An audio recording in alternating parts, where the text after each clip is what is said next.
Me están faltando las fuerzas.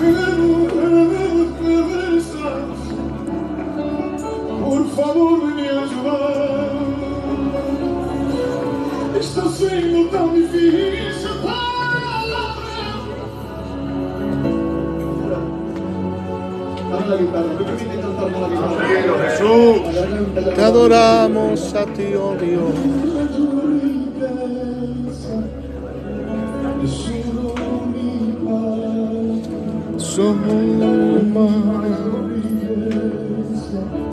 Te ensalzamos a ti, oh Dios.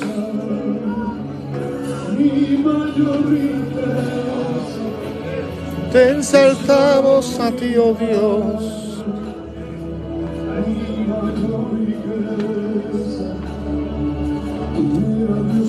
Bendito Sí, tu Señor, te Bendito ensalzamos. tu nombre.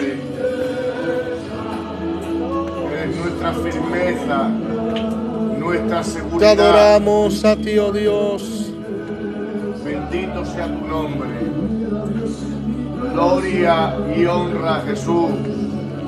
Te ensalzamos a ti. Gloria a Dios por siempre. Te adoramos a ti, Gloria a Dios por Jesús. Te ensalzamos.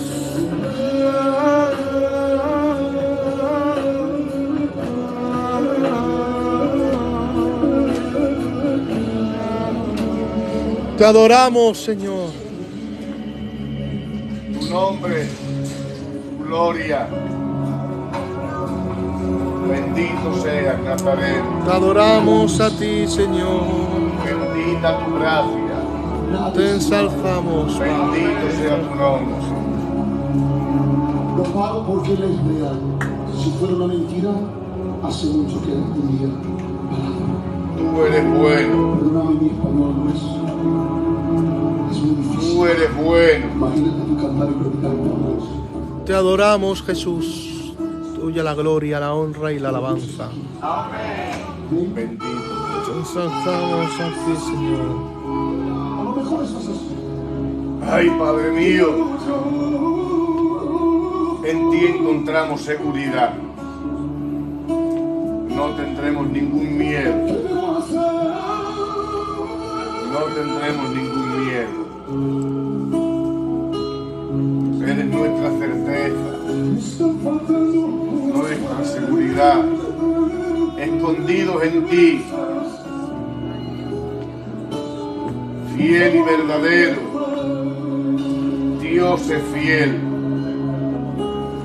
Dios es fiel. Dios es fiel.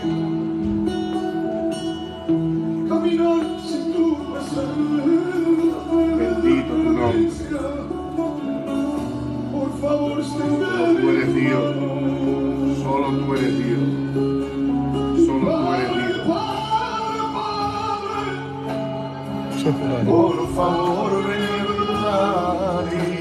Pai, Pai. Por favor, ven y Pai, Pai, Pai. Por favor, ven y Tuya la gloria, la honra y la alabanza, Dios. Tú eres nuestro Padre, nuestro amigo y nuestro Dios. Por favor, ven y ayúdanos.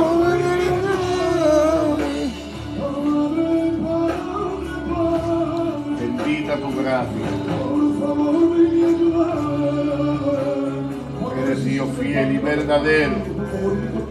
Eres Dios fiel y verdadero. Por favor, ven y ayudar.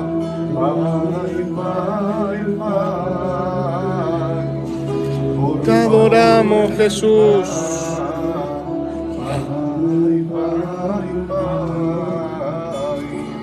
Por favor, ven y ayudar.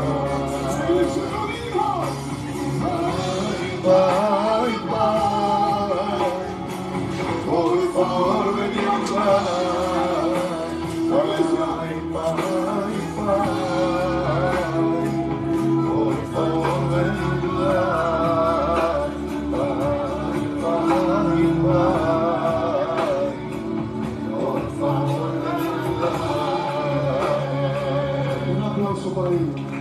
Solo tú eres el Dios verdadero, el Dios fiel, al quien amamos y servimos con total libertad y gratitud. Gracias, Señor. Te Confiados y adoramos seguros. a ti, oh Dios. Gracias, Dios mío, por ser tan santo y tan Confiados y seguros.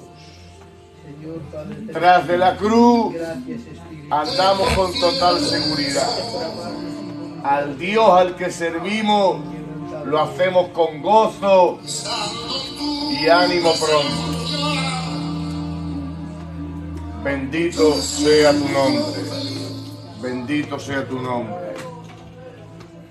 Bendita tu gracia.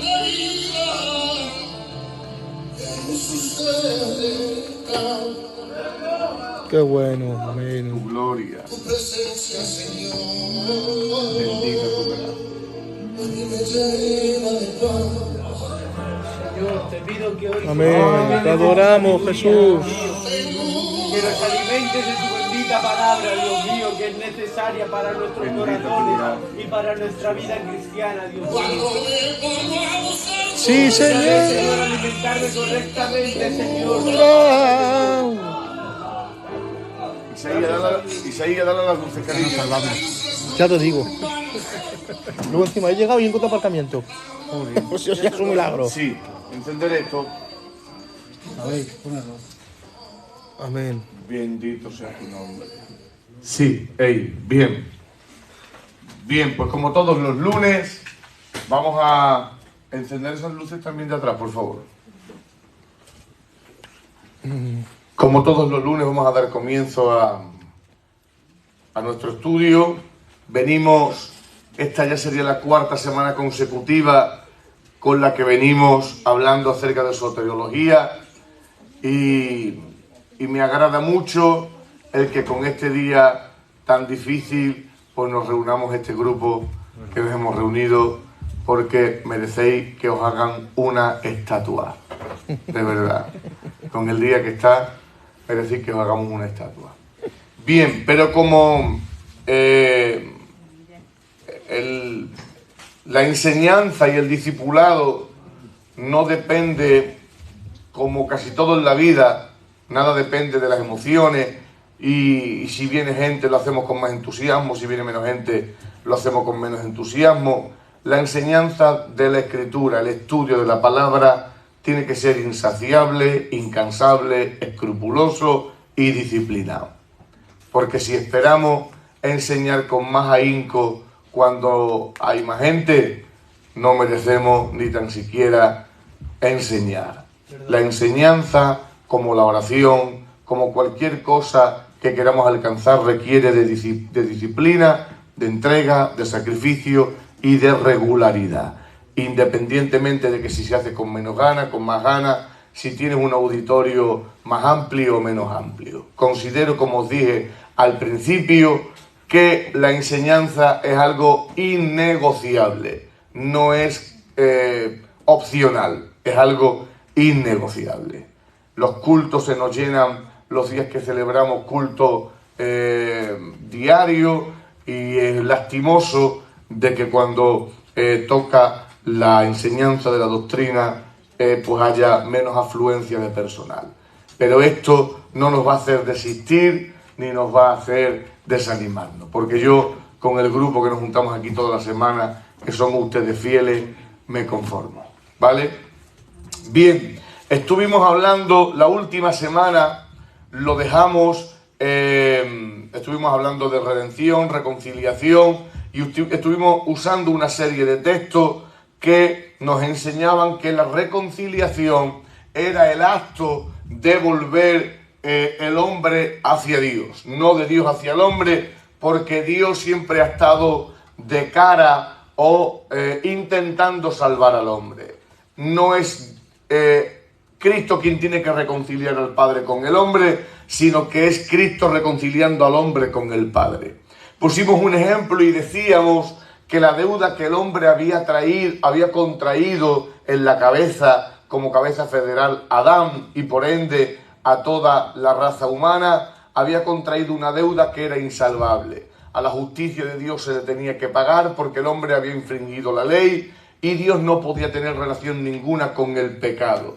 Había que resarcir, había que pagar la deuda que el hombre había contraído en el Edén cuando éste peca. Dijimos que el orden de salvación es escrupuloso y minucioso y que no es un antojo ni una emoción, porque primeramente para poder hacer reconciliar o volver al hombre a Dios, primeramente había que redimir, era pagar, completar, satisfacer. Y eso lo encontrábamos con el término de redención, que ya dimos algunos textos que ahora vamos a recordar, que eran Romanos 3:24, Efesios 1:7 y Colosenses 1:14. Dijimos que cuando Cristo había pagado con su muerte la deuda que el hombre había contraído, cuando Cristo paga la deuda, cuando el hombre ya es solvente cara a Dios, entonces es que el hombre sí puede volverse legalmente para poder tener relación con él. A esto le llamábamos la reconciliación, que la veíamos en Romanos capítulo 5, versos 10 y 11, Segunda de Corintios capítulo 5, 18 y 19, Efesios 2, 16 y Colosenses 1, 21 y 22. Y hasta aquí nos quedamos la semana pasada, trayendo el hilo conductor que veníamos grimiendo desde hace ya por lo menos 3-4 semanas. Creo que esta es la quinta intervención acerca de soteriología. Y ahora les voy a hablar de justificación. La palabra justificación. Hemos visto como el hombre, no sé, al final venimos todos los que venimos siempre, que somos unos campeones, de verdad. Tengo un grupo fiel que no falla ni uno ni una. Ya pueden caer cuchillos del cielo. Hemos visto como el hombre necesitaba de redención, de reconciliación y ahora justificación. La redención era el pago, la reconciliación era el volverlo y ahora la justificación. Si tuviésemos que definir justificación, sería bueno de que si no lo escribiesen tal como yo lo digo, que sí por lo menos se quedasen con la idea. Si tuviésemos que definir la justificación, la podríamos definir de la siguiente forma. El acto judicial, ya os dije al principio de soteriología que la Biblia menciona muchos términos judiciales a la hora de hablar de condenación, esclavo, pago, juicio, salvo, ¿vale? La Biblia, para hacernos entender cuál es la problemática que el hombre entrañaba, utiliza mucha terminología de judicial, esclavo, condenado, pago, salvo, satisfecho, libre, ¿vale? Si tuviésemos que definir la justificación, tendríamos que definirla de la siguiente forma. El acto judicial de Dios por el que el pecador arrepentido pasa de ser culpable ante la justicia de Dios divina a ser inocente en base al sacrificio de Cristo. ¿Entendemos eso? ¿Vale? Lo explicamos ahora, o sea, lo volvemos a repetir y ahora lo explicamos. Lo volvemos a repetir. Si tuviésemos que definir en una frase qué es justificación, tendríamos que decir que es el acto judicial de Dios por medio del cual el pecador arrepentido pasa a ser culpable ante la justicia de Dios a ser inocente en base al sacrificio de Cristo. No es necesario que ustedes lo dicten así de esta forma, pero que así se queden con la idea. Si yo tuviese que sintetizar esta frase, tendríamos que decir: la justificación me hace estar delante de Dios, de pasar a ser un condenado a pasar a ser un hombre inocente. Así sería mi forma de poder sintetizar o parafrasear lo que he dicho. O sea, si alguien no le ha dado tiempo a escribirlo, nos paramos como siempre, preguntamos, levantamos la mano, pues esto no es un culto al uso, esto es una intervención en la que todos podemos aparecer exactamente. El acto judicial de Dios, por medio del cual el pecador arrepentido pasa de ser culpable delante de la justicia de Dios a ser inocente por medio del sacrificio de Cristo. ¿Vale? La justificación me lleva de ser culpable a ser inocente. Ya más sintetizado es imposible. O sea, la justificación consiste en declarar al justo, en declarar justo al hombre, imputándole la justicia que Cristo ganó en la cruz. ¿Cómo se nos imputa esa justicia, Echu? ¿Cómo podemos nosotros beneficiarnos de esa justicia? ¿De qué manera? Piensa lo que él lo sabe, lo único que tienes que usar es el razonamiento. Cristo ha hecho algo por mí, ¿cómo me apropio yo de eso? A través del sacrificio de Cristo, antes éramos para Dios. Sí, eso es lo que Cristo ha hecho. Aceptándolo, ¿no? Pero ¿cómo me apropio yo de eso? A ver, alguien que le ayude. Alguien, si lo sabe, lo único que tienes que pensar es el razonamiento. En Cristo, decimos en él. Fe, es por medio de la fe. Dijimos de que el hombre era incapaz de recorrer, bajar lo que está muy alto, era incapaz de recorrer el camino de obediencia, así está bien. Era incapaz de recorrer el camino de obediencia que la ley exigía. Cuando el hombre se encontraba con la ley era, quédense con este detalle, la ley era como un tren de mercancías que pasaba delante del hombre, intentándose el hombre quererse subir en marcha. Imposible. ¿Habéis visto alguna vez un tren de mercancías? Eso da miedo solamente verlo. Cuando el hombre quería subirse a la ley, era imposible. Dice el apóstol Pablo, dice, la ley era mala, dice, en ninguna manera. Pero yo era un carnal vendido al pecado. Con lo cual digo de que la ley era buena, justa y santa, pero yo era un pecador vendido al pecado. Vamos a leerlo. Creo que es Romanos capítulo 7 u 8, me parece que. Ahora mismo os lo digo.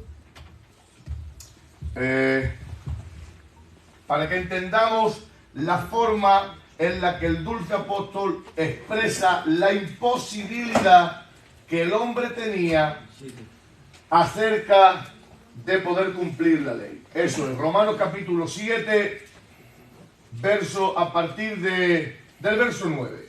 Le leo yo, ¿vale? Dice, y yo sin la ley vivía en un tiempo, pero al venir el mandamiento, el pecado revivió y yo morí. O sea, ¿por qué el hombre era incapaz de cumplir la ley? Porque la ley le demandaba unas exigencias para las que el hombre no estaba preparado. Dice, yo conozco el mandamiento por medio de la ley. ¿Y cómo revive en mí el pecado? ¿Cómo revive en mí el pecado? Porque la ley me dice, no harás tal cosa, y yo tengo tendencia a hacerla. La ley me dice, tienes que hacer tal cosa, y yo no puedo hacerla. Entonces, la ley no es mala. El que es malo soy yo. Ahora lo va a explicar mucho mejor que yo. Verso 10. Dice, y hallé que el mismo mandamiento que era para vida, a mí me resultó para muerte. Porque el pecado, aprovechándose del mandamiento, me engañó y por él me mató. De manera que la ley de la verdad es santa y el mandamiento santo, justo y bueno. Entonces lo que es bueno viene a ser muerte para mí. De ninguna manera. Más bien el pecado, para mostrarse como pecado, produjo en mí la muerte por medio de lo que es bueno, a fin que el pecado por medio del mandamiento llegara a ser extremadamente pecaminoso. Lo interpreto. Está diciendo el apóstol Pablo, cuando a mí la ley me demandaba unas exigencias, yo era incapaz de poder cumplirla. Porque si no fallaba en una, fallaba en otra. Si no incumplía una, incumplía otra. Con lo cual la ley no era mala, la ley era buena, justa y santa, pero yo estaba vendido, condenado por medio del pecado. Cristo, al ver esto, a ver la imposibilidad que el hombre tenía a la hora, acabamos de empezar hace 5 minutos, Nata, al ver la imposibilidad, de verdad que os honra que vengáis con vuestros niños, con los paraguas ahí, de verdad a mí me emociona, eso que queréis que os diga, yo soy muy fácil de emocionar, me emociona eso, que os diga. Soy muy fácil de emocionar. Al ver Dios la imposibilidad que el hombre tenía de cumplir la ley, pues envía a su Hijo Jesucristo para que, obedeciendo a Jesús en casi todo, os vaya a cada callado así, sí, ya está. ¿En cuánto obedeció Cristo? Pues no os calléis entonces. Habiendo Jesús obedecido en todo, guardando toda la ley, él ahora ha recorrido el camino de obediencia. Y cuando ha cumplimentado la ley al completo, ha dicho, ahora vosotros no hace falta que lo recorráis como yo, simplemente tenéis que creer. Se nos imputa la justicia de Cristo por medio de la fe. es la fe el elemento indispensable que hace que en mí ocurra tanto la reconciliación como la redención como la justificación, ¿vale? La justificación consiste en declarar justo al hombre imputándole la justicia de Cristo, de la cual se apropia por medio de la fe, ¿vale? Vamos a leer algunos textos y vamos a encontrarle sentido a esto, y ahora abrimos dos variantes acerca de justificación. Romanos capítulo 3, verso 25, léelo tú. Isaías, 2 de Corintios 5, 21. Y Isaías 53, 6. 2 de Corintios 5, 21, léelo tú. Isaías, Romanos 3, 25. Y tú, Hecho 53, 6 de Isaías. ¿Vale? Lo repito, ¿vale? 3:25, ¿no? Romanos 3:25 Isaías, 2 de Corintios 5:21 el niño de Luis, y el Hecho Isaías 53:6. Venga, en este orden. Léelo. ¿A quién? Léelo alto y claro, hijo, que te podamos escuchar. A quien Dios puso como propiciación por medio de la fe en su sangre para manifestar su justicia, a causa de haber pasado por alto en su paciencia los pecados pasados. Aquí hay mucho que arañar, ¿vale? Léelo tranquilo, con la misma fuerza, pero más lento. A quien Dios puso como propiciación. Ahora explicamos qué es propiciación. A quien Dios puso está hablando de Cristo. Está hablando de que Dios puso a Cristo como propiciación. Ahora enseñamos qué era la propiciación o el propiciatorio. Venga. Por medio de la fe en su sangre, para manifestar su justicia, a causa de haber pasado por alto en su paciencia los pecados pasados. Muy bien. Vamos a leer 2 de Corintios 5:21. Al que no conoció pecado, por nosotros lo hizo pecado, para que nosotros fuésemos hechos justicia de Dios en él. Muy bien. Vamos a leer el último texto y ver qué común denominador encontráis en él. Porque de nada me vale que yo diga cosas y las repita si ustedes no encuentran el sentido de lo que yo quiero transmitirle. Isaías 53:6. Isaías nos va a ayudar muchísimo. Todos nosotros nos descarriamos como ovejas, cada cual se apartó por su camino, mas Jehová cargó en el pecado, Leer bien, por favor. en él Eso. el pecado de todos nosotros. Muy bien. ¿Qué común denominador encontráis en los tres textos? Os enseño que propiciatorio era la parte superficial del arca, era la parte, era una tabla, por decirlo vulgarmente, era una tabla que cubría el arca, y dentro estaba representada la gloria de Dios. Cuando la gloria de Dios estaba en el arca, ese propiciatorio era lo que en apariencia como que impedía que fulminase al hombre.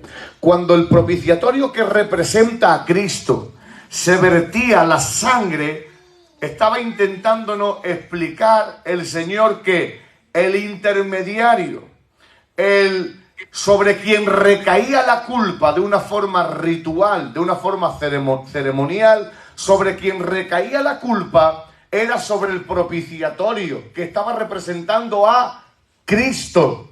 ¿Vale? O sea, entre la gloria, la justicia de Dios y el hombre y su pecado estaba el propiciatorio, que era, permitidme la vulgaridad, era una tablita que cubría el arca, una tabla que cubría el arca, ¿vale? Era para recordar. No, aquello era como que era lo que impedía que la gloria de Dios se manifestase y fulminase al hombre. Cada vez que la palabra propiciatorio aparece en la Escritura, aparece como para parar, como para, los querubines estaban así mirando al propiciatorio, que es donde simbólicamente se derramaba la sangre del cuerpo, que al que no cometió pecado, lo hizo pecado por nosotros, y el hecho, el último que ha leído, enseña que sobre él recayó nuestra culpa o lo que nosotros merecíamos cayó sobre él. ¿Qué común denominador encuentran los tres? El pecado.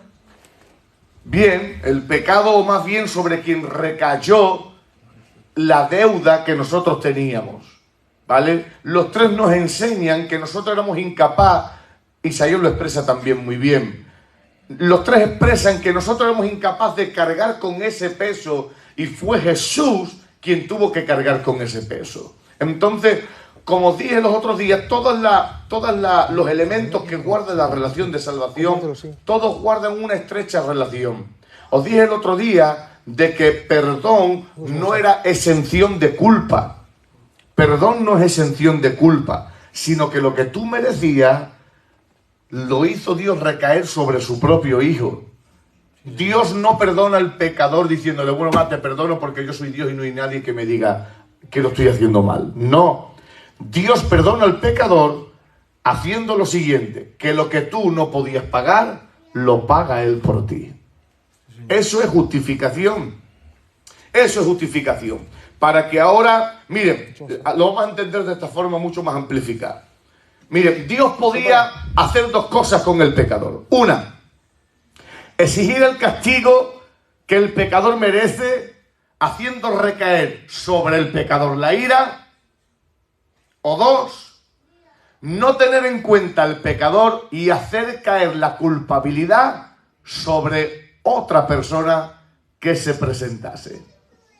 Dios no podía dar por válido el pecado del hombre, porque Dios y el pecado no pueden estar juntos. Miren, les voy a intentar poner un ejemplo para que ustedes entiendan de cómo es la repugnancia que Dios le produce al pecado. Has compartido ya. Miren, Sí, me he seguido aquí. yo sé que el ejemplo es infantil y que raya lo jocoso, pero no encuentro otra forma. ¿Se han cruzado ustedes al ver alguna vez con algo maloliente, vomitivo, asqueroso, que le ha producido náusea y ha estado deseando salir de allí o de allí o de él o de ella? Pues eso amplifica los mil millones de cientos de millones. Eso es lo que le produce al Señor el pecado. Nuestra limpieza, nuestro perfume, nuestro olfato, nuestra higiene nos impide relacionarnos con algo putrefacto, maloliente, Claro. que es imposible para nosotros, porque nuestra cultura de higiene no nos permite tener relación con alguien que no se baña por semana, que vive rodeado de podredumbre, de heces y de todo lo peor. Claro. Nosotros no aguantaríamos ni un segundo. Pues eso, llévenlo ustedes al extremo Mira con los comentarios. con respecto a Dios. ¿Qué hacen? ¿No ves? Nosotros podemos convivir un poquito con el pecado, Hay niños. pero a él el pecado le repugna, lo abobina, le produce náuseas al Señor. Entonces, Dios no perdona el pecado por un acto de soberanía, lo perdona por un acto de justicia. ¿Qué diferencia hay entre perdonar el pecado por un acto soberano a por un acto justo? Que por un acto soberano es que él lo puede, que lo podía ¿Te perdono hacer. porque me da la gana? Algo justo es que lo tendría a hacer, que es por la justicia. Sí, pero eso es... ¿Qué es saltar? Saltar no es saltar es elevarse de la tierra. Por un acto justo. Dios perdona al hombre por un acto de justicia y no soberano, porque Él no perdona el pecado porque le dé la gana, sino porque el pecado ha sido perdonado por un acto de justicia, porque ha habido algo que le ha satisfecho al Señor, que le ha dado por completado. De hecho, la palabra justicia viene de un término griego que es completado, satisfecho. Miren, Se para. si ustedes fuesen a un juzgado y hay experiencia de gente conocida mía, amigos míos, que debían en un juzgado 7.557 euros y han pagado 7.050 euros y no han pagado los 7 euros y la policía los ha perseguido, los ha metido en la cárcel por los 7 euros. Pero si he pagado 1.500, bueno, los 7 euros eso hacen que no esté completa, que no esté satisfecha la justicia. Y Dios... Cuando ve el sacrificio de Cristo, dice, me complace, quedo satisfecho, me agrada. Impresionante, porque Dios no es, Jesús no es un remiendo para el hombre. Jesús no es un remiendo para el hombre. Jesús es el rescate propio que el hombre necesitaba. Totalmente. La palabra consumado es completado, satisfecho, ¿vale? Ya he acabado. He acabado. Había otro término que era también muy especial, que era como cuando uno encuentra que ha estado en un sitio y ha visto todas las posibilidades. Esto es muy profundo. Ha estado en un sitio en el que le ofrecían mucha salida y él ha escogido la mejor. De eso también habla la palabra completado. Porque estaba diciendo, Dios podía salvar al hombre de muchas formas y de muchas maneras, pero la mejor y más eficaz era esta. ¿Vale? Hemos dicho de que Dios podía hacer dos cosas con el pecador: hacerlo recaer sobre la justicia o no tener en cuenta al pecador y hacer caer la culpabilidad sobre otra persona válida. ¿Vale? La justificación, muy importante, presten atención a esto. La justificación no cambia mi condición, sino que cambia mi posición. ¿Entienden eso? A ver, Tania, que tú te expresas muy bien también. Venga, con tus propias palabras. La justificación, o sea, estamos diciendo, cuando Jesús se ha ofrecido por nosotros, aquel que no cometió pecado, el Padre lo ha mirado cuando ha cargado todo nuestro pecado. Os dije una frase la semana pasada del señor Spurgeon que decía: yo soy para ti tu pecado como tú eres para mí mi justicia. El Padre le dice a Cristo: voy a empezar a verte a ti como uno de ellos para empezar a verlos a ellos como si te viese a ti. Eso es el intercambio de posiciones, ¿vale? El Padre ha hecho recaer sobre su propio Hijo el juicio y el castigo que usted y yo merecíamos. Pero ese juicio y ese castigo no me cambia la condición, sino que me cambia de posición. Explícalo con tus propias palabras. Os recuerdo que la semana que viene será la última intervención de esta doctrina y a la siguiente nos examinaremos, ¿vale? ¿Ok? La semana que viene lo finiquitaremos y luego daremos un amplio respecto de todo lo que hemos venido hablando, ¿vale? La justificación nos cambia de posición, pero no de condición. Explícamelo. Pues, a ver, es como que dejó de ser hija ¿Del diablo? padre. Ah. Luego paso a ser hija del rey de España, pero sigo siendo la mía. Me cambia de posición, soy una princesa de repente, ¿Sí? pero sigo teniendo mis valores, mis principios, mis cosas, pero no está pasando mal. Yo creí que ibas a enfocarlo de esta otra forma, que sí tenía mucho más sentido, aunque en el derrotero que lo has explicado guarda la acción, pero no es el sentido original. Mira bien, os expliqué esto también hace algunas semanas. Si a mí un juez... ¿Cómo? Sigo siendo pecador, pero no estoy en el mismo lugar. Muy bien, eso es. Sigo siendo pecador, pero no estoy en el mismo lugar. Totalmente, tal cual. Romanos 8, 33, 34. Tal cual. Esa es la mejor definición. Que ahora os voy a explicar cuál es la diferencia de posición a condición. Romanos 8, 33, 34. Ay, padre. ¿Lo tiene? Venga, va. Alto y claro, despacito, sin nervios. ¿Quién acusará a los escogidos de Dios? Dios es el que justifica. ¿Quién es el que condenará? Cristo es el que murió. Romanos 8, 33, 34. No, está leyendo Romanos 8, 33, 34. Ese, ¿no? ¿Quién acusará a los escogidos de Dios? Vale, pues léelo, cariño, léelo, va. ¿Quién es el que nos condenará? Cristo es el que murió, más aún el que también resucitó, el que además está a la diestra de Dios, el que también intercede por nosotros. Perfecto. En caso de que yo cometiese un delito que requiriese de un pago o de una condena, yo cometo un delito, requiere de un pago, de una cuantía económica o de una condena, 2 años de prisión, 3, 7, 8, 40 o un pago de 200.000 euros. A mí el juez me condenase, el señor Lucas Jiménez está condenado a pagar 7 años de prisión o 200.000 euros. Vale, Ahora el nata, que me quiere mucho, dice: señor juez, ¿cabe la posibilidad de que mi pastor no cumpla los 7 años de prisión y los pague yo por él?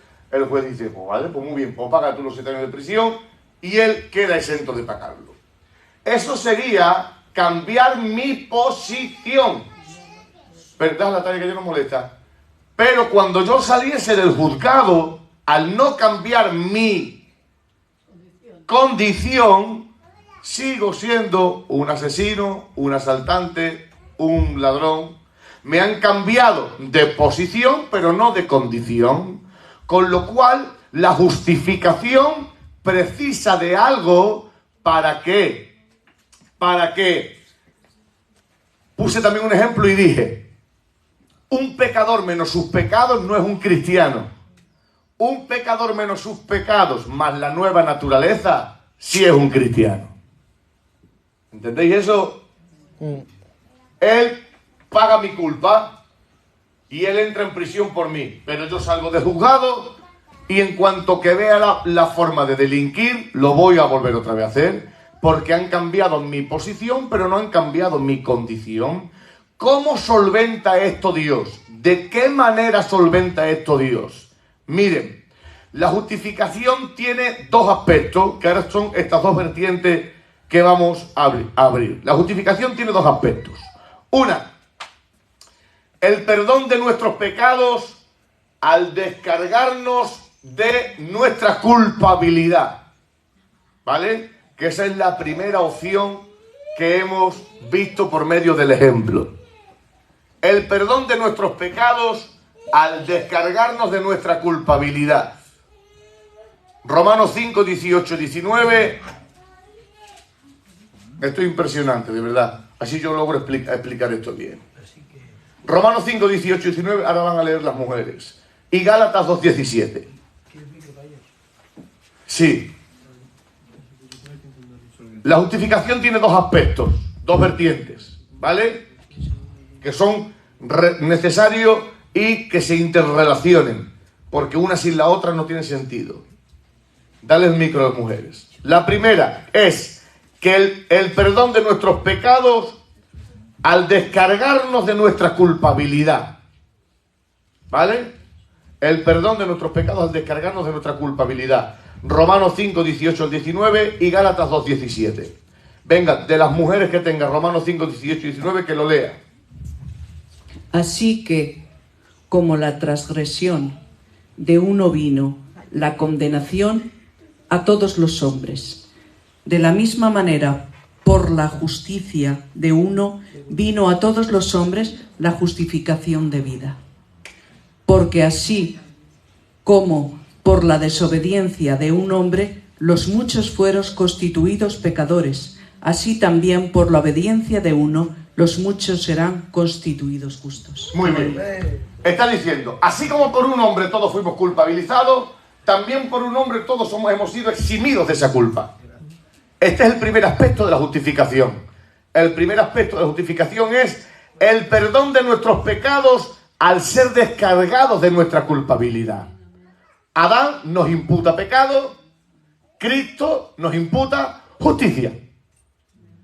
Pero quedaríamos expuestos al pecado y a sus desórdenes si solamente hubiésemos sido receptivos en este primer aspecto, ¿vale?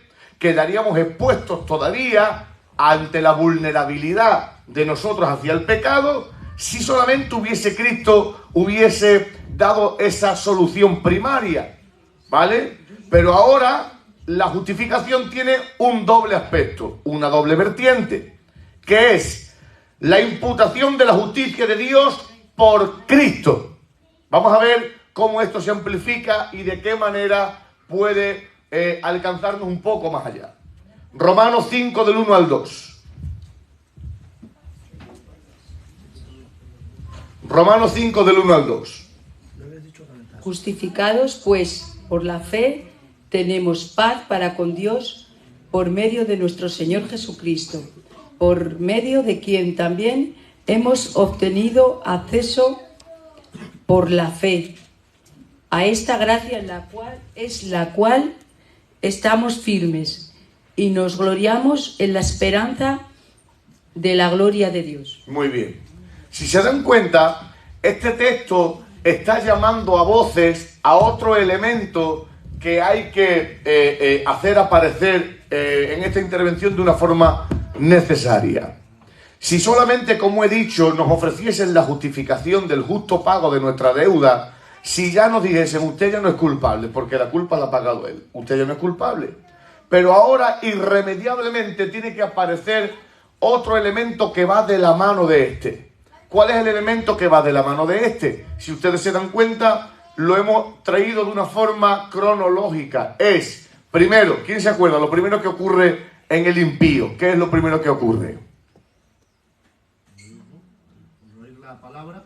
Eso era el proceso de salvación. Cuando ya llega lo que ocurre instantáneamente. Lo primero es redención. No hay quien pueda con ella. Os dan pa'l pelo.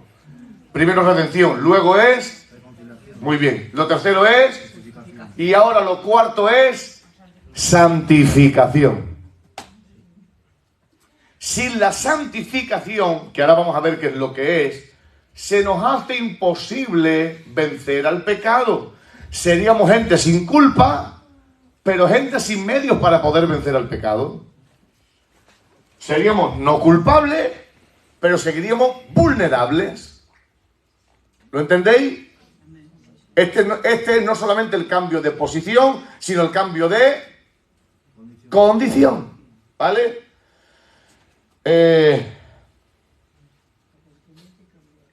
Primera de Corintios, capítulo 1, verso 30. Capítulo 1, verso 30. Segunda de Tesalonicenses 2:13. Vamos a leer bastantes textos, ¿vale? Primera de Corintios 1:30, segunda de Tesalonicenses 2:13. Primera de Pedro 1:2. Venga. Primera de Corintios 8:11 y Hebreos 2:11. ¿Los habéis apuntado todos? Lo repetimos otra vez. Primera de Corintios 1:30, segunda de Tesalonicenses 2:13, primera de Pedro 1:2, primera Corintios 8:11 y Hebreos 2:11. En estos últimos 15 minutos vamos a aprender mucho, ¿vale? ¿Quién tiene el primer texto que mencionamos?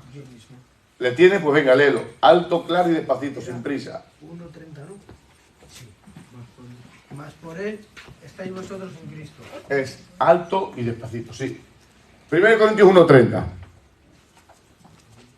Mas por él estáis vosotros en Cristo Jesús. Cada vez que la Biblia mencione en Cristo, eso es salvación. Eso es vida. De hecho, hay más textos que enseñan que nosotros estamos en Cristo a que Cristo está en nosotros. Es más productivo que nosotros estemos en Cristo a que Cristo esté en nosotros. Porque el que Cristo esté en nosotros es el resultado de que nosotros estamos en Cristo. ¿Vale? 1 Corintios 1:30. Mas por él estáis vosotros en Cristo Jesús, el cual nos ha sido hecho por Dios sabiduría, justificación, santificación y redención. Muy bien. Ven aquí el programa, ven aquí el proyecto, es todo englomerado. Todo englomerado, ¿vale? Léelo otra vez, por favor, hijo. Mas por él estáis vosotros en Cristo Jesús. Ahora va a explicar él qué es lo que es estar en Cristo Jesús, qué ha hecho posible que nosotros estemos en Cristo Jesús, qué ha hecho posible que Cristo y nosotros seamos una sola persona. ¿De qué forma hemos pasado a ser? ¿Quieren ver el mejor milagro y más grande milagro de toda la historia de la Biblia? ¿Quieren ver el mejor milagro? Se lo voy a decir cuál es el mejor milagro. De pasar a ser un sucio pecador, vendido al pecado y en el infierno, a que ahora tras de esto podamos decirle a Dios, Padre. Ese es el mayor milagro. Como Dios, un ser justo, santo, limpio, bueno, apartado del mal, verdadero, ahora puede mirarte a ti y decirte, eres mi hijo. Ese es el mayor milagro que hay en la Biblia. Él ahora va a decir y explicar qué es lo que es ser uno con Cristo. ¿Vale? Léelo otra vez, cariño. Mas por él estáis vosotros en Cristo Jesús, el cual nos ha sido hecho por Dios sabiduría, justificación, santificación y redención. Sigo. Sí. Para que, como está escrito, el que se gloriese en el Señor, así que... No, Me vaya con el principio, vale, está ahí bien. ya termina. Ok. Segunda de Tesalonicenses 2.13. ¿Quién tiene segunda de Tesalonicenses 2.13? ¿Le tiene? Pues venga, léelo, mi vida. Pero nosotros debemos dar siempre gracias a Dios respecto a vosotros, hermanos amados por el Señor, de que Dios os haya escogido desde el principio para salvación, mediante la santificación por el Espíritu y la fe en la verdad. Esto es impresionante. Mediante la santificación por el Espíritu. Ahora, como siempre hacemos, vamos a soltar todos los textos y luego los interpretamos, porque todos guardan relación unos con los otros, aunque hay algunos que tienen una matización más importante que la otra, pero todos guardan, están interrelacionados todos los textos que vamos a hablar acerca de cómo Dios no solamente me cambió la posición por la justificación, sino que me cambia la condición por medio de la santificación. Primera de Pedro 1:2. ¿Quién le tiene? Venga, léelo, hermana. Elegidos conforme al previo conocimiento de Dios Padre, por la santificación del Espíritu, para obedecer a Jesucristo y ser rociados con su sangre. Gracia y paz os sean multiplicados. Este es impresionante porque no solamente me habla de la elección, no por soberanía, sino por el previo conocimiento de Dios. ¿Alguien se acuerda de eso que lo dimos en las primeras clases? Presciencia. Muy bien. No fuimos salvos por medio de un acto soberano, sino por un acto de la presciencia de Dios. Dice, fuisteis salvos por medio del conocimiento, ¿cómo dice? Por el previo conocimiento de Dios. ¿Vale? Y ahora enseña, para que se haya... Léelo, porque el texto lo va a explicar mejor que yo. Léelo, por favor. No, corazones, que le gusta. Déjala, niña, no pasa nada. Por la santificación del Espíritu. Para obedecer Rosas. a Jesucristo. Tengo 2 euros. Y ser rociados 2 euros con su tengo. sangre. Vale, pregunto yo Mira, según el texto, una ¿se rosa, puede una obedecer rosa, a Jesucristo sin la santificación? Tengo 3 El euros. texto dice que no. Dice, fuisteis elegidos. Y cuando fuisteis elegidos por medio del conocimiento anticipado que Dios tiene de las cosas, os ha otorgado la santificación. ¿Con qué objetivos otorgó la santificación? Para obedecer. Ahora vamos a enseñar, como siempre hacemos, vamos a hablar de todos los textos y ahora vamos a enseñar cómo es que Dios me capacita por medio de la condición para poder ejercer yo esa santificación. Pero vamos a leer todos los textos, que son todos muy enriquecedores. 1 Corintios 8:11. ¿Quién le tiene? Vale, también falta Corintios. Venga, lee Hebreos 2:11. Léelo sin miedo, alto, claro. Porque el que santifica Esto es impresionante. y los que son santificados, ¿Quién es el que santifica? el Señor. ¿Quién es el que santifica? Muy bien. Dice, ¿y los que son? Y los que son santificados, ¿Quiénes son esos? nosotros, Los que creen en Él. Léelo. de uno son todos. De uno son todos, somos del todo. Muy bien. Amén. Por lo cual, no se avergüenza De llamarnos. de llamarnos hermanos. Esto de verdad que es para apagar las luces y irnos todos a arrepentirnos de nuestra maldad. ¿Verdad que sí, chacho? Dice, no se avergüenza de llamarte hermano. El texto está diciendo implícitamente, debiera de darle vergüenza. Debiera de darle vergüenza. Os voy a poner otro ejemplo que sé que es infantil y jocoso, pero para que ustedes entiendan, y perdónenme fundamentalmente las mujeres y las doncellas. Jamás nunca mi padre querría que alguien de esta condición que yo os voy a expresar le llamase yo hermano, porque eso implicaría que sería su hijo. Una persona depravada, una persona ladrona, una persona que no merezca la pena ni tan siquiera decir quién fuese esta persona. Ahora yo voy donde mi padre y le digo, padre, este va a ser mi hermano. Y mi padre me diría, no te permito que ese sea tu hermano, porque si ese es tu hermano, por consecuencia es mi hijo. Pero sin embargo, dice, no se avergüenza de llamarte hermano, aunque debiera de avergonzarse, pero no se avergüenza. Porque a lo mejor, es verdad que nosotros no somos borrachos, ni delincuentes, ni drogadictos, pero cargamos con algo más vergonzoso que todo eso, que es el pecado. Y sin embargo, el Padre dice, que no se avergüence de llamarse hermano. Dice Cristo, no, son mis hermanos. Y si mis hermanos son tus hijos. Y son herederos y coherederos juntamente con Cristo. Esto es impresionante. Aunque debiera de avergonzarse, no se avergüenza de nosotros. 1 Corintios 8:11. Y ahora ya vamos a posicionarnos acerca de esto, ¿vale? 1 Corintios 8:11. ¿Le tienes cariño? Pues léelo el tío, va. Y por el conocimiento tuyo se perderá el hermano débil por quien Cristo murió. 1 Corintios 8:11. Si es 1 Corintios 8:11, ese me he confundido. Sí. Pues me he confundido. Menos mal que por eso doy siempre muchos más textos. Vale. Los textos todos que hemos leído, salvo ese que evidentemente me he confundido al tomar la nota, es aquí 1 Corintios 8:11, pero evidentemente me he confundido. Todos hablan de una misma cosa. De que no solamente por medio de la justificación Él ha cambiado mi posición, sino que ha cambiado mi condición. O sea, lo que antes explicamos que para el apóstol Pablo era imposible montarse en ese tren de mercancías, que era imposible montarse para él, ahora Cristo nos ha dotado por medio de la santificación con herramientas, con argumentos para poder vencer al pecado. ¿De qué forma? Impartiéndonos su naturaleza. Impartiéndonos su naturaleza. ¿Por qué el hombre antes era, o el que vive en la calle, por qué era esclavo del pecado? Si alguien me dice esto de verdad, soy el hombre más satisfecho. Porque no había conocido la verdad. Vale, pero más concluso, más eficaces, más concreto. Por la naturaleza pecaminosa. No hay quien pueda con ellas. Si quiere quien pueda con ellas. La naturaleza pecaminosa le hacía ser esclavo. ¿Por qué ahora el hombre no puede decir no puedo vencer al pecado, sino que tiene que decir no quiero vencerlo? ¿Por qué? Porque ahora tiene una naturaleza que le hace poder vencer al pecado.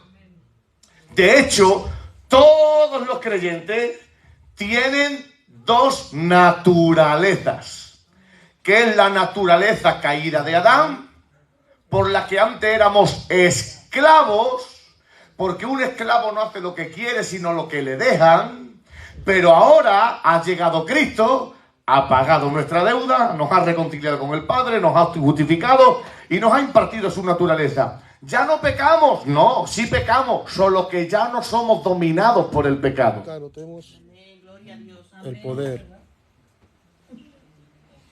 Les voy a dar un síntoma inequívoco de alguien que tiene nueva naturaleza. ¿Quieres saber si tienes nueva naturaleza?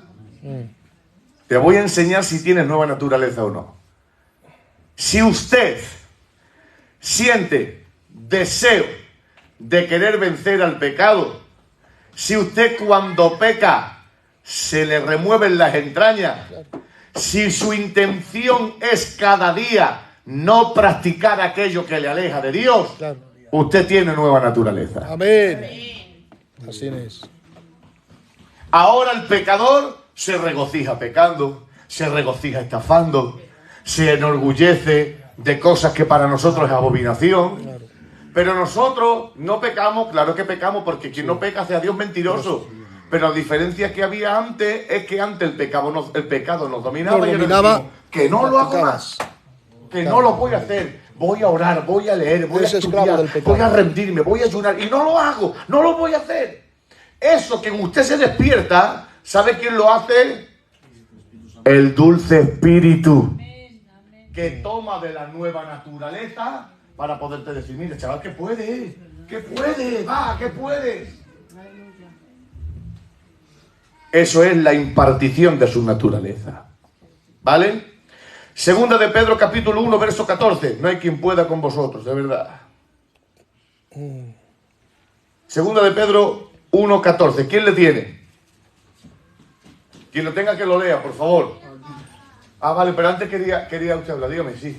Sí, nada, de eso me lleva, de lo que estás dando, me lleva el texto de todo me es lícito. Todo me es lícito, para mano todo me conviene, y no de todo me dejaré dominar. Totalmente. Quien no tiene naturaleza divina no puede hacer eso. Quien no tiene naturaleza divina, no es que se deje dominar por el pecado, es que el pecado lo domina. Y no es que se deje dominar por el pecado y el pecado lo domine, es que le encuentra deleite pecando. Claro. Pero quien tiene nueva naturaleza, ya el pecado no lo domina, no encuentra deleite en el pecado. Porque las ovejas pueden resbalarse en el cieno, pero no es su estado natural.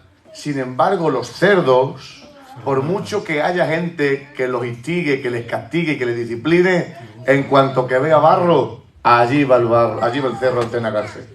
Claro. Pero nosotros no tenemos naturaleza de gente que quiere encenagarse en el pecado. Nosotros tenemos naturaleza de ovejas, que aunque caemos, nos sacudimos y seguimos para adelante. Amén. ¿Vale?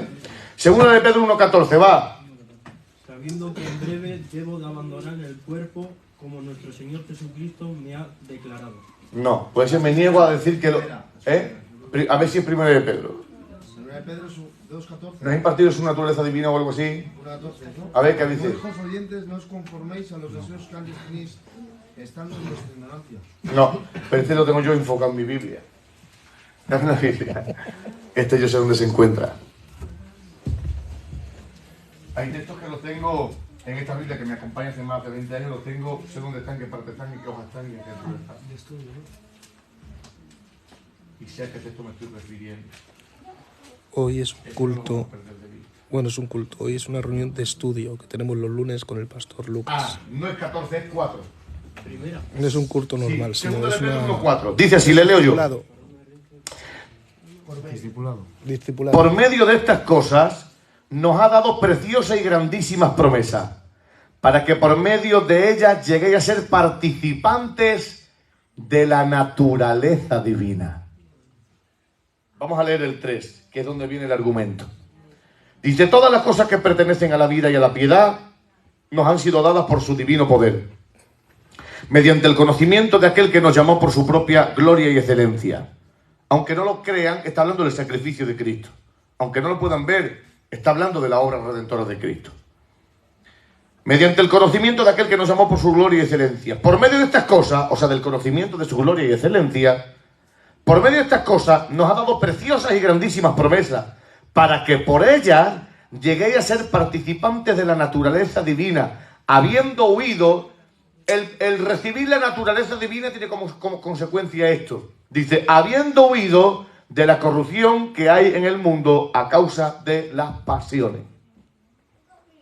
El recibir la nueva naturaleza me capacita, me otorga la legalidad de abandonar las pasiones de este mundo. Cuando yo recibo la justificación, me posiciono legalmente con Dios y puedo mira, los otros días íbamos con la niña chica nuestra para que entendamos. A mí me gusta que entiendan, no pretendo utilizar un vocabulario rimbombante, sino que cuando salgan de aquí las más niñas, las mamás y todo el mundo lo entienda. ¿Vale? Los otros días íbamos con la chiquinina, con Millarel. Lucas de Badajoz. Íbamos de camino no sé dónde y teníamos nuestras cosas.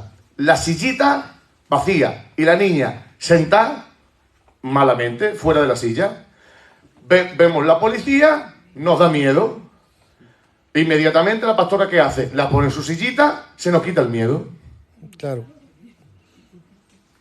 El desorden. Eso es lo que me hace mirar a la Guardia Civil y decirle, párame. Podemos mirar al Padre y decirle, mírame. ¿Por qué? Porque estoy escondido en Cristo. Y al estar escondido en Cristo, podemos mirarlo cara a cara y decirle, no tengo miedo a tu ira, porque ha habido quien ha pagado todo por mí. Y al mirarlo a él cara a cara, es por medio de que andamos legalmente justificados. Pero ahora no solamente me han justificado y puedo mirar al Padre y decirle, no te debo nada, porque ha habido quien lo pagó por mí, sino que ahora me ha dicho, ahora ¿sabes qué? ahora eres mi hijo y te voy a dar de mi naturaleza para que aborrezcas el pecado, para que mi naturaleza clame dentro de ti, Abba Padre, y te quiera juntar conmigo. ¿Hay alguien aquí que entienda eso, por favor? Levante su mano, diga conmigo, amén. Amén. Vamos a leer algunos textos más. ¿Qué hora es? Seguro que ya son, es que es tarde. ¿Qué hora es? Se nos va 1 hora y pico y no nos damos ni cuenta. Romanos capítulo 6, del 5 al 8. Sí. Venga, que lo lean alguna mujer, alguna hermana, que lo lea. Romanos 5, del 6 al 8. Y vamos a acabar luego con un texto que os va a llamar mucho la atención. Romanos 6, del 5 al 8. Y otro que vaya tomando Gálatas 2:20. Y ahora leemos otros dos. Del 5 al 8, ¿no? 6 del 5 al 8, sí. Sabiendo esto, que nuestro viejo hombre fue crucificado juntamente con él. Amén. Para que el cuerpo del pecado sea destruido, a fin de que no sirvamos más al pecado. Qué bien. El viejo hombre fue crucificado. Claro, no se llamen a engaño cuando la Biblia enseña de que el viejo hombre fue crucificado. El que la Biblia enseñe que el viejo hombre esté crucificado no es que el viejo hombre esté muerto y que ya no sintamos pasiones, sino que a diferencia de antes ya no nos domina ni nos gobierna, pero el viejo hombre sigue estando ahí. Sigue estando ahí, solo que ya no es quien domina, ya no es... Había una frase que me hacía muchísimo bien, que leí los otros días y decía, que ahora vamos a encontrar sentido a esta frase con el último texto que vamos a encerrar. Si no quieren que algo crezca, no lo alimente. Si usted no quiere que crezca la carne, no la alimente. Claro. Si usted no quiere que crezca el espíritu, pues no lo alimente. Usted quiere hacer crecer su espíritu, lea la palabra, cante salmo, medite en su grandeza, busque al Señor, ayune. Si usted quiere hacer crecer la carne, pues deje de leer la palabra, deje de orar, deje de santificarse, deje de... Si usted no quiere que algo crezca, no lo alimente. Ahora tiene que saber que tiene dos naturalezas. En función de la naturaleza que alimente, será la naturaleza que domine. Si usted quiere que domine su carne, viva de cualquier forma. Y el espíritu estará sometido a la carne, que esos son los creyentes carnales. Si usted quiere que su espíritu domine la carne, alimenta su espíritu. ¿Para qué? Para que la carne se doblegue y el espíritu sea quien domine. Venga, dime, Tania. Tengo una duda. ¿Alguna vez se va el viejo hombre? No. Está tanto sentado, chacho. Totalmente. Mira, de nuestro espíritu, es muy importante lo que estáis hablando, de nuestro espíritu, alma y cuerpo, la única parte del ser del hombre que no ha sido totalmente redimida ha sido el cuerpo. El alma está totalmente redimida, el espíritu está totalmente redimido, pero el cuerpo no está totalmente redimido. En el cuerpo todavía quedan vestigios del viejo hombre. ¿Quién nos librará de este cuerpo? Muy bien, que ahora creo que lo vamos a mencionar. Gálatas 2:20, ¿quién le tiene? Venga, léelo, mi vida. Con Cristo estoy juntamente crucificado, y ya no vivo yo, mas Cristo vive en mí. Y lo que ahora vivo en la carne, lo vivo conforme a la fe del Hijo de Dios. ¿Vale? Todos estos textos lo que vienen a enseñar es lo mismo. De que antes dominaba la carne, pero ahora se nos ha impartido su nueva naturaleza, y ahora lo que antes dominaba está siendo dominado por medio de la naturaleza divina. Romanos 6, 12 y 13. Romanos 6, 12, 13. ¿Le tiene? Venga, alto y despacito, sin nervios. Romanos 6, 12 y 13. No reine pues el pecado en vuestro cuerpo, mortal. Espérate, toma, que se me interesa que se escuche bien. No reine pues el pecado en vuestro cuerpo mortal, de modo que obedezcáis en su concupiscencia. Y tampoco prestéis vuestros miembros al pecado como instrumentos de iniquidad, sino prestemos vosotros mismos a Dios como vivos de entre los muertos, y vuestros miembros a Dios como instrumentos de la justicia. De la justicia. Miembros de la justicia. Está hablando, dice, ahora tenéis poder otorgado por Dios para no ser esclavos del pecado. Dice, de la misma forma que antes presentabais vuestro cuerpo para la condenación y la lascivia, ahora presentad vuestro cuerpo para ser libres y andar en rectitud, por medio de la justicia. ¿Vale? Ahora vamos a encontrar aquí un último elemento con el que vamos a cerrar porque ya es muy tarde y lo dejamos para la semana que viene. Primera de Corintios capítulo 1 verso 2. A ver quién sabría explicarme esto. 1, 2. Venga, lo va a leer una mujer, va.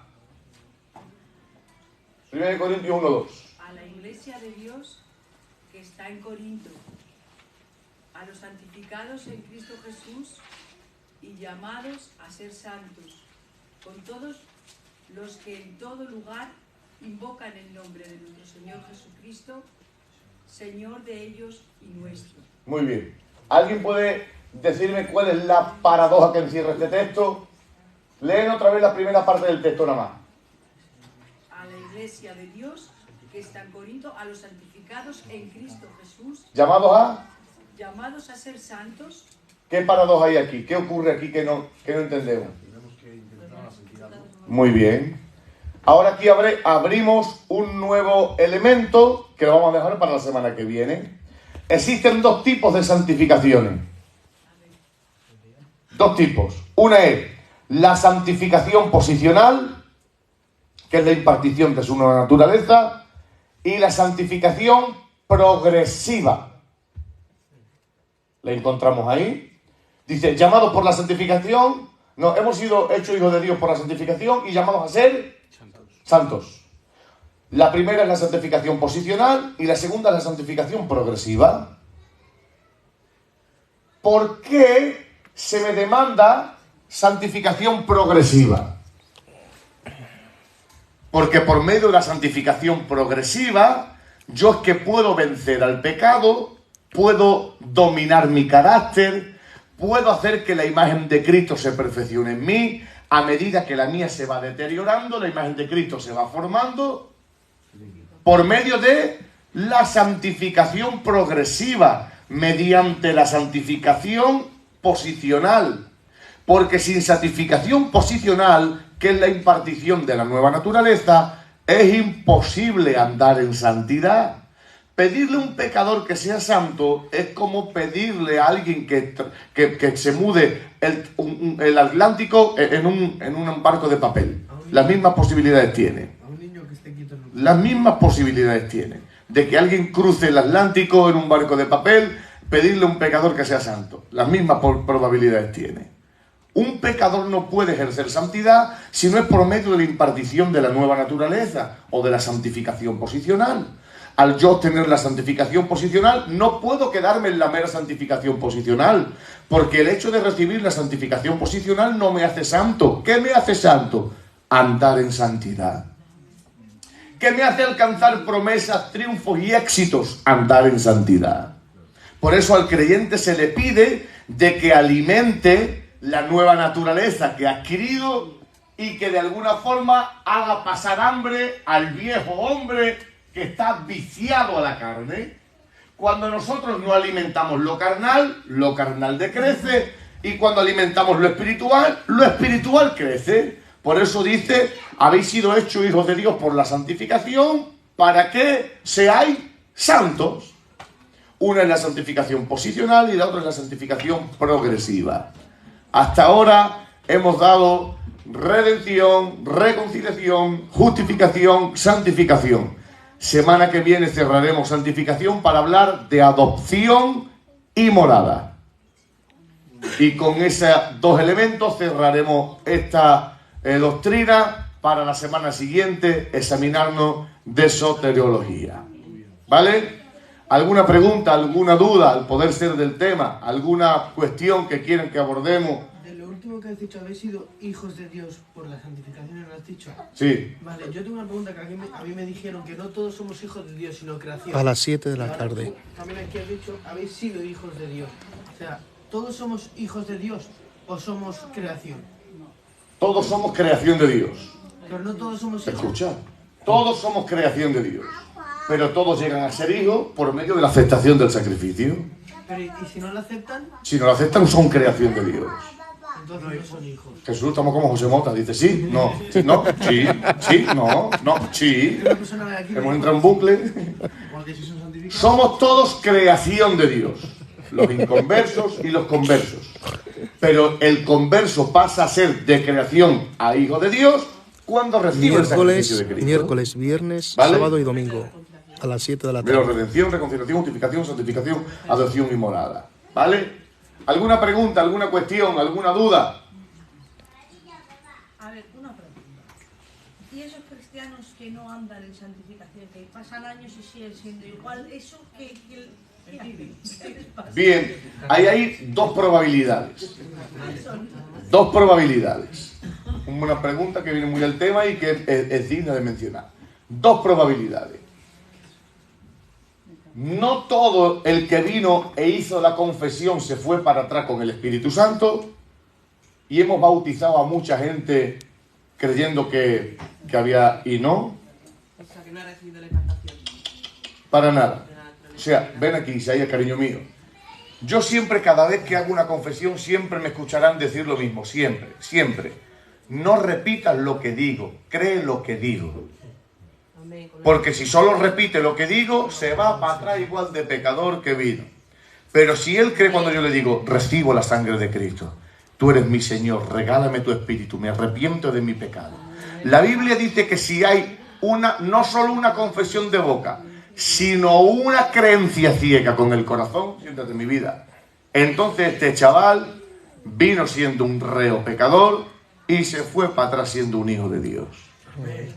Pudiera ser que cabe mucho la probabilidad de que no se fuese para atrás con el dulce espíritu y siga siendo igual de pecador, y lo bautizamos el 24 de agosto y lo pusimos en el coro y sigue siendo igual de pecador, y dice Sebaturria Ramacaya y sigue siendo igual de pecador, porque se puede simular ser cristiano sin tener al Espíritu Santo. ¿Vale?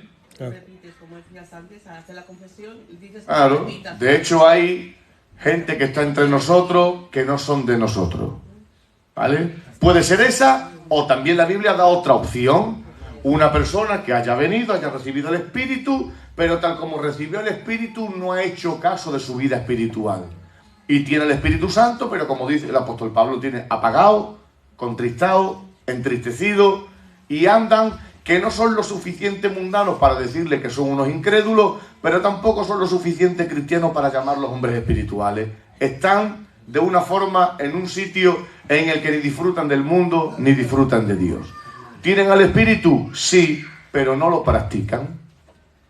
¿Vale? Estas personas corren el riesgo de que su vida sufra una hecatombe tal, como pudimos ver en versiones anteriores, de que caiga en una práctica de pecado continua, repetitiva y sucia, los y aquel estudios espíritu son que los vino un día a lunes. morar, pues se acabe yendo por causa de que, porque claro, un abismo llama a otro, un pecado llama a otro, y hoy me dejo de congregar, ya está, empiezo a caer en barrera, y decimos, ay, el hermano ha caído. No ha caído, lleva deslizándose hace mucho tiempo.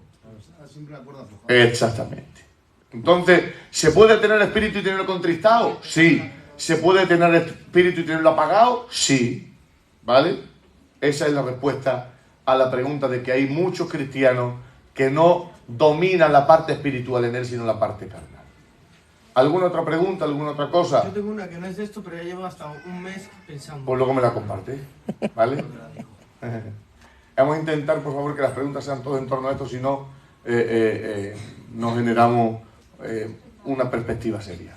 ¿Alguna otra cosa acerca de esto? No. Vale. La semana que viene acabaremos el último fleco de este y entraremos en adopción y morada, que también, tanto la adopción como la morada, nos vamos a disfrutar muchísimo. La adopción y la morada. Venga, vamos a pasar la ofrenda y tienen que salir los 100 euros que salen todos los días.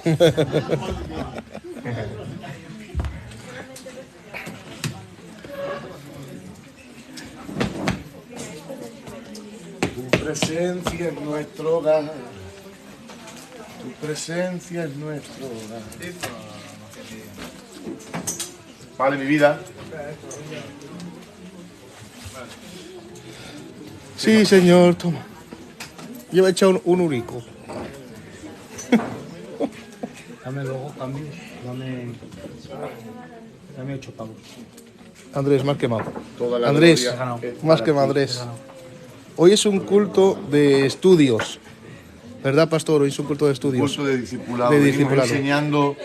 Hay 300 personas. Empezamos hace 2 meses con antropología y ya acabamos la doctrina de antropología, que es la doctrina que se encarga de enseñar todo lo concerniente al hombre. Y ahora llevamos 3-4 semanas enseñando acerca de soteriología, que son las doctrinas que emanan de la cruz o la doctrina de la redención. La semana que viene ya cerraremos este ciclo y a la siguiente nos examinaremos. Y a la siguiente semana entraremos en cristología. Estamos disfrutando. Hay un grupo de hombres y mujeres preciosos, apasionados por el estudio de la palabra. Que el Señor les bendiga. Si quieren acudir, todos los lunes aquí. Sí, no, tengo que venir yo, que soy el que hago el directo, pastor. Pastor, ya que estás, dicen, hay muchas peticiones de oración y todo y demás, ¿vale? Entonces, Vale. sí que te parece que haces una oración por todos los que, porque hay por supuesto. 252 personas Vale. ahora mismo conectadas y están viendo oración, ¿vale? Mirad, un segundo, por favor. ¿Qué les parece si nos ponemos todos de pie? Acabamos de pasar la ofrenda y vamos a hacer una oración por gente que está aquí en el directo, que pide que oremos por ellos, ¿vale? Y también ya nos acordamos de la prima de Manuel, nuestro diácono, que es una niña de apenas 30 años, que también anda muy malas noticias, ¿vale? Venga, cierra tus ojos conmigo, por favor. Venga, toda la iglesia orando conmigo. Amigo fiel que Te nunca adoramos falla, a ti, Señor. te agradezco profundamente la gracia y el perdón que nos otorga por medio de tu maravilloso Hijo. Sin Cristo no hay nada. Cuando recibimos a Cristo lo recibimos todo. Es por esta gracia inmerecida que hemos entrado en aceptos en el amado y ahora podemos acercarnos a ti de todo corazón rogándote que escuchen las peticiones de las personas que están siguiéndonos por medio de esta aplicación y te rogamos que tengas a bien el poder sanar, restaurar y bendecir cada matrimonio, cada familia y que de alguna forma, si tú entra en tu voluntad y a ti te parece bien, creemos de todo corazón que tú tienes poder para hacerlo. Sana, por favor, En el sana nombre de cualquier Jesús. dolencia, cualquier enfermedad. Nos acordamos también del familiar de nuestro hermano Manuel, nuestro diácono, apenas una niña con 30 años. Si a ti te placiese favor, sanar, Dios mío de mi si vida. tú quisieses enviar sanidad sobre ella, dejamos todas las cosas en tus manos, creyendo que tú eres un Dios fiel, justo y poderoso, y también despedimos este culto en Cristo el Señor nuestro. Amén. Amén. Que Dios les Amén. bendiga. No hay quien pueda con vosotros, de Amén. verdad.